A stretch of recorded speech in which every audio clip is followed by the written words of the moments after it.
Check it, babies, I'm back. Summer is over, which means I can ride again because it's just too bloody hot. Last summer was the same, I couldn't do any riding. Too hot. Check out the Pikes Peak, the Multistrada V4. She's been in the shop over summer, getting these Denalis rewired because they were very naughty. They kept going off, which annoyed the crap out of me. Took about 3 or 4 times, and then we just had to rewire the whole thing. This is my first ride of the autumn. It is now autumn, and oh, it's good to be back. I mean, what a summer it's been. It's been so humid, like just getting on a bike, just too sticky, man. Too stinky, hotty. And anyway, we've finally, in the last couple of days, got some nice crisp air, so it's beautiful. It's like 26 degrees, but it's nowhere near as humid, so it's nice and crisp and oh, gorgeous. Riding in the spring, riding in the autumn, my two favourite things to do on a motorcycle. And I'm back, babies. And today, well, I better be careful. I've got brand new tyres on the Pikes Peak, some Michelin's. On the, I don't even know which ones they put on. Probably the Pilot Cup GPs, I imagine. I'll have to double check when I get off the bike. I've just picked the bike up, been in the workshop over the summer break.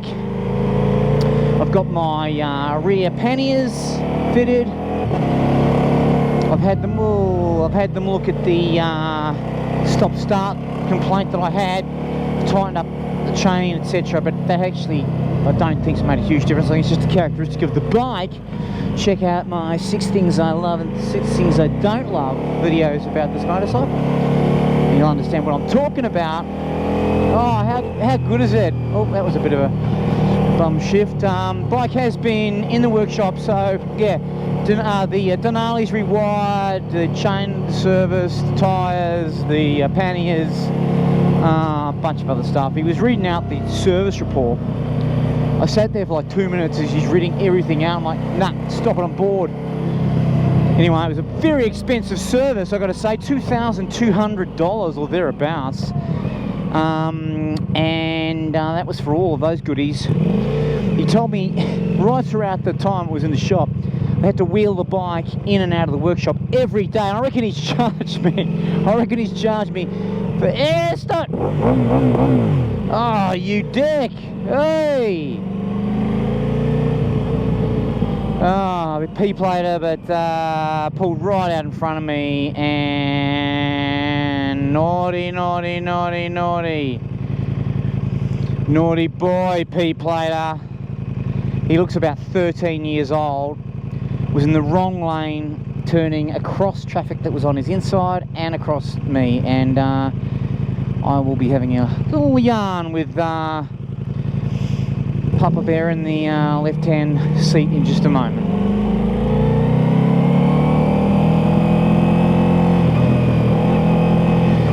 Anyway, yeah, so he's probably charged me for wheeling the bike in and out of the workshop.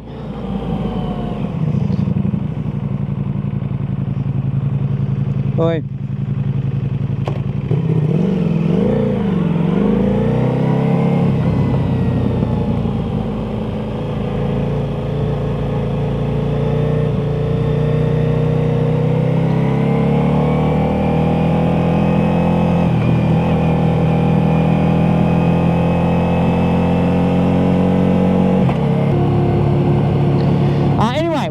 Yes, so, I mean, this is the reason we ride. Days like today, I'm going to go and do some two-up, actually. I'm going to go and pick up my pillion. But here's this. Because I've had the summer off, and when I went and picked this up, by the way, I took my KTM 1390 R Super Duke R in for its first service, can you believe? So, for those of you who've been following my channel, you know, it's had 2 crashes. I've only just done like 1,200 Ks on it. I've declared it the perfect bike, and it's only just gone for first service. So that bike's had an unusual start to its life. You know, that's gone for its first service. I picked this back up, rode this back. Now I'm going in actually to grab the BMW M1000R, and I'm going to, I've got my battery chargery thingy in my backpack because that BMW's been sitting still for the whole of summer and then some. It might not start. There's every chance it won't start. I mean, I was surprised that my KTM started actually. So I'm going to go and grab that for a wee burl as well. I'm going to get all these babies back on the road, back up to scratch, serviced and lubed ahead of their, you know, their riding season, autumn, winter and spring. That's when I ride.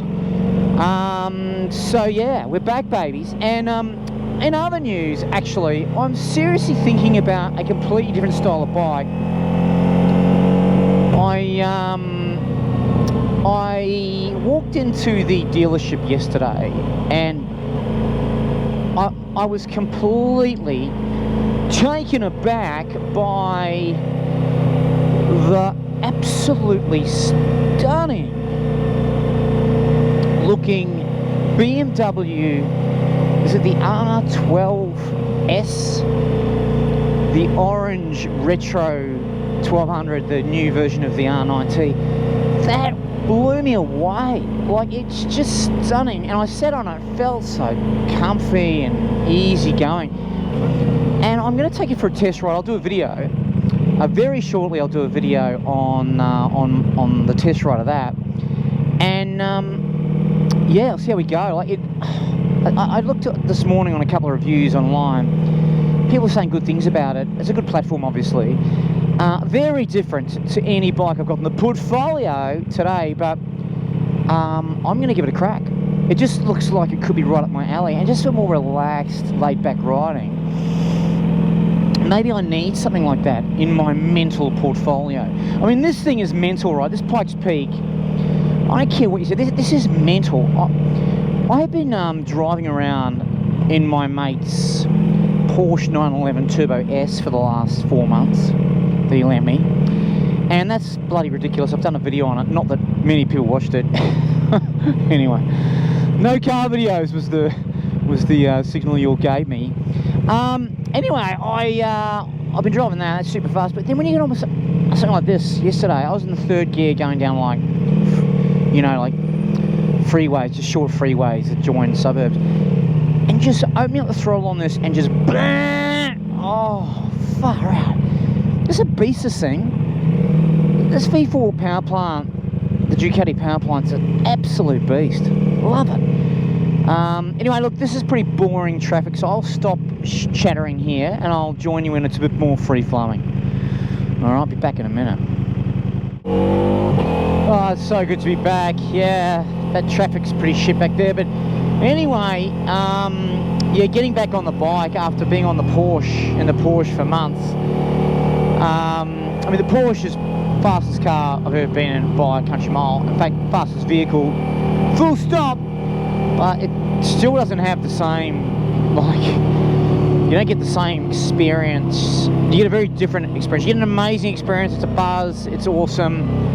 But it's just so different on a bike. And on these big bore bikes, you know, when you just at sort of medium speeds, moderate speeds, it's just amazing. And just that immediate kind of acceleration and pace and jollies. Oh, it's so good. So good! Now, the Porsche had like 1,000 Newton meters of torque and close to 900 horsepower by the time it was finished being modified. And that top end rush is sort of, you know, Panigale-esque, probably faster actually. I guess ridic 9-second quarter-mile car. Easy, and I reckon low nines, mid-low nines. Now, I couldn't do that on any motorcycle. I'm not a good enough rider, but a good rider could on a really fast bike. So no question that the pace of that car is amazing, but still the jollies you get and the visceral experience you get on even a big bike like this, you know, what's this guy doing? Is amazeballs. My first couple of days back on the bike, the last couple of days in months, and you do realise, bloody hell, how aware you've got to be. Ignorance is bliss in a car, but just every 5 minutes there's something going on you've got to be aware of on a motorcycle, isn't there? Especially in crappy traffic like this. And I'm not much of a carver in traffic. I just don't like the risk involved, particularly on a big bike. So I'm quite conservative in the city, which I'm happy about. Anyway, for those of you who've been subscribing to my channel over the summer, apologies for the lack of content. I just don't ride in the summer. I should probably save some content and to drip feed it to you. Keep the dream alive. Maybe that's what I'll do next summer.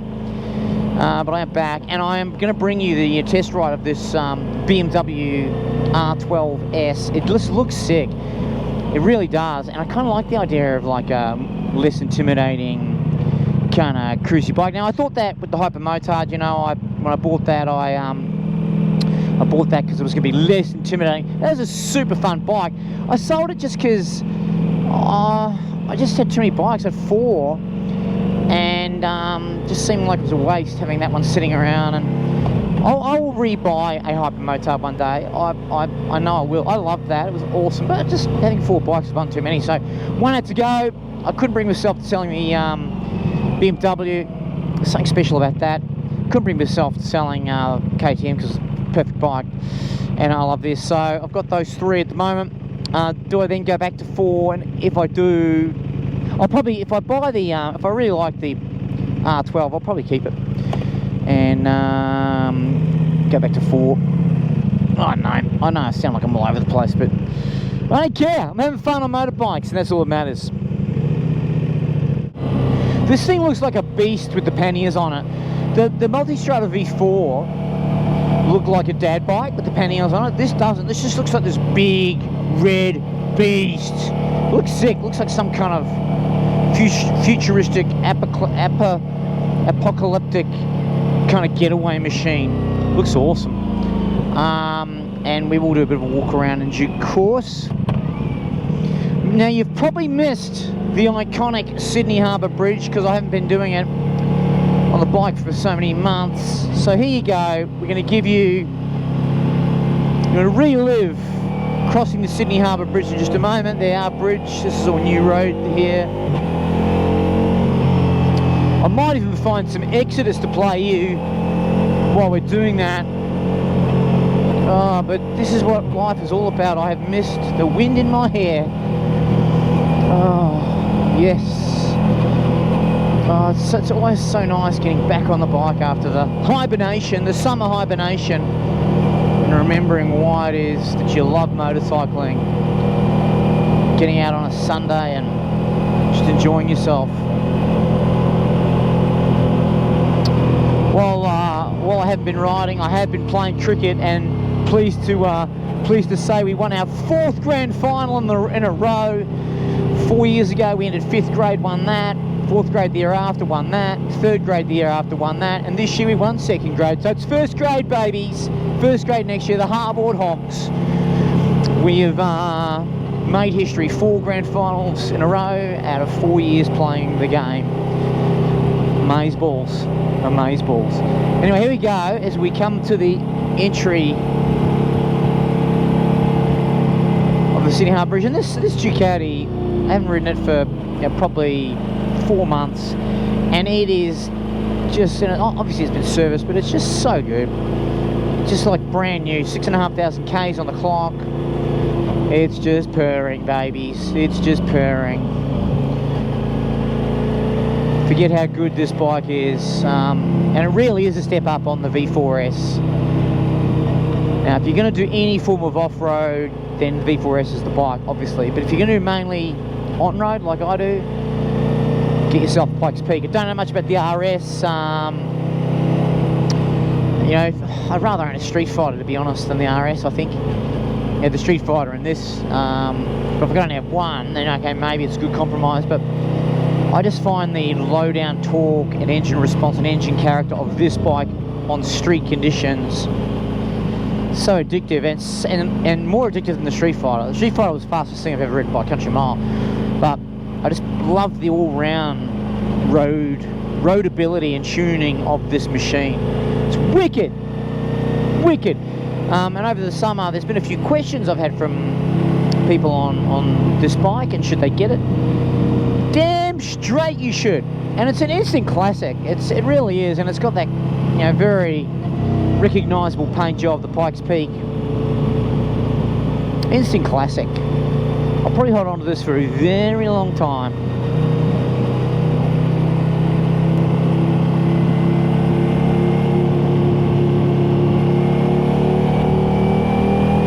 That was the Sydney Harbour Bridge. I was supposed to shut up there and give you some XODAS, but too excited to shut up. It's been too long. Ah, where are you going?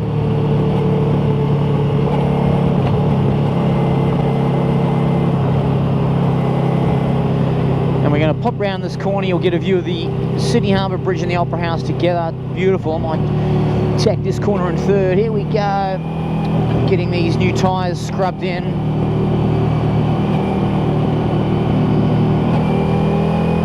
Oh dear, this just... Okay, look at this driving. So bad. So bad. There you go, Opera House, cruise ships are in. Woo! You beauty. We are back, babies. The roar of this straight through Akrapovic exhaust on the Pikes Peak. The front wheel getting very light in third gear at about 50% throttle. Unreal, love this machine. Now, will the BMW start? That is the question. That is the question. We're about to find out. Hang in there, we're about to find out, babies. Will the BMW start after something like 5 months or 4 months in the garage, the garage? Let's see, shall we? Here we go. There'll be no Ali today. He's he's on holidays for 3 months. I've been missing him. He must be due back soon, actually. This is a Sunday, so he will not be here, unfortunately. Here she is in the darkness of the dark corner. The MR, babies. Let's check it out. Will it start? Oh my God. Yes! Woohoo! Yes, babies. Look at these two. We're back. Some fun to be had, and the MR starts. That's been sitting there for 4 months.